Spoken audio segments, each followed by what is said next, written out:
अभी अभी आई बेहद बड़ी खबर। नीतीश कुमार की कुर्सी पर बड़ा खतरा। जा सकती है नीतीश की मुख्यमंत्री की कुर्सी। जाति जनगणना के चक्र में फंस गए नीतीश कुमार। बिहार में जातिगत गणना करा नीतीश सरकार ने बड़ा खतरा मोल लिया है। आश्चर्य ये कि खतरा दूसरों या विरोधियों से नहीं बल्कि उनके अपनों से ही अधिक है। इसका नमूना गणना रिपोर्ट सार्वजनिक होने के दूसरे ही दिन देखने को मिला, जब सर्वे के आंकड़ों के आधार पर कांग्रेस के पूर्व प्रदेश अध्यक्ष अनिल शर्मा ने 3 और डेप्यूटी सीएम बनाने की मांग कर दी। नीतीश मंत्रिमंडल में भी अब इसी तरह की हिस्सेदारी की मांग उठनी स्वाभाविक है। लालू यादव और नीतीश कुमार कहते रहे हैं कि जिसकी जितनी बड़ी आबादी उसकी उतनी हिस्सेदारी। नीतीश कुमार ने पिछले साल महागठबंधन की सरकार बनाई तो इसमें 33 मंत्री शामिल किए गए थे। सीएम नीतीश कुमार और डेप्यूटी सीएम तेजस्वी यादव को लेकर मंत्रिमंडल के सदस्यों की संख्या 33 थी। आरजेडी कोटे से मंत्री बनाए गए कार्तिकेय सिंह और सुधाकर सिंह के इस्तीफे के बाद अब मंत्रिमंडल में 31 सदस्य बच गए हैं। पिछड़े और अति पिछड़े वर्ग से 17 मंत्री बनाए गए। 5 दलित और 5 मुस्लिम को भी मंत्रिमंडल में जगह मिली थी।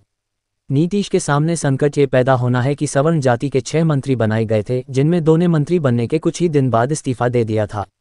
जाति सर्वे के आंकड़ों के मुताबिक ओबीसी की 63% आबादी में 14.26% आबादी वाले यादव बिरादरी के 8 लोगों तकरीबन 1/4 को मंत्री पद मिला है। अति पिछड़ा वर्ग की सर्वाधिक 36% आबादी के बावजूद मंत्रिमंडल में प्रतिनिधित्व नहीं दिखता। जातिगत सर्वे की रिपोर्ट सार्वजनिक होने के बाद इस पर सवाल भी उठने लगे हैं। प्रतिपक्ष सवाल उठाए तो बात समझ में आती है, लेकिन सरकार में शामिल दल अगर इसे सही नहीं माने तो आश्चर्य होना स्वाभाविक है। कांग्रेस के पूर्व प्रदेश अध्यक्ष अनिल शर्मा ने कहा है कि सवर्ण जातियों के आंकड़ों में हेराफेरी की गई है। कोई इसे सिर्फ टेबल वर्क बता रहा तो कुछ अपनी जाति के आंकड़े सही नहीं मान रहे। शिकायतें तो ये भी आ रही हैं कि उनके घर सर्वे के लिए कोई आया ही नहीं।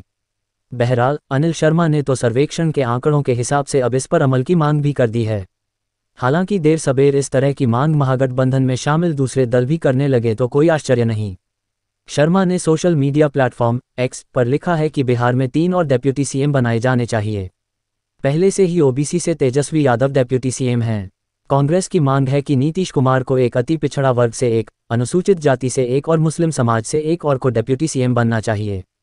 नीतीश कुमार पहले ही इनकार कर चुके हैं कि अब और कोई डेप्यूटी सीएम नहीं बनेगा। प्रसंगवश यह उल्लेख आवश्यक है कि जेडीयू में रहते उपेंद्र कुशवाहा भी डेप्यूटी सीएम बनना चाहते थे। तब उन्होंने तर्क दिया था कि एनडीए सरकार में 2 डेप्यूटी सीएम थे, इसलिए अभी एक की गुंजाइश बची हुई है।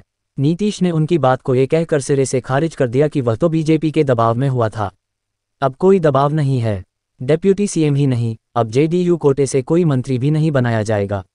इसी गुस्से में कुशवाहा ने जेडीयू से नाता तोड़ लिया था और अपनी अलग पार्टी आरजेडी बना ली थी। कांग्रेस के पूर्व अध्यक्ष अनिल शर्मा ने सोशल मीडिया प्लेटफॉर्म पर लिखा है कि मुख्यमंत्री नीतीश कुमार को जिसकी जितनी संख्या भारी उसकी उतनी हिस्सेदारी के नारे पर अमल करना चाहिए। इसके लिए उन्हें अपने मंत्रिमंडल में एक मुस्लिम, अति पिछड़ा एवं अनुसूचित जाति के नेता को उप मुख्यमंत्री बनाना चाहिए। कांग्रेस पहले से नीतीश कुमार से 2 मंत्री पद की मांग करती रही है। कई बार इसके लिए कांग्रेस ने नीतीश को धमकी तक दी है। अपने नेता राहुल गांधी से भी शिकायत की है।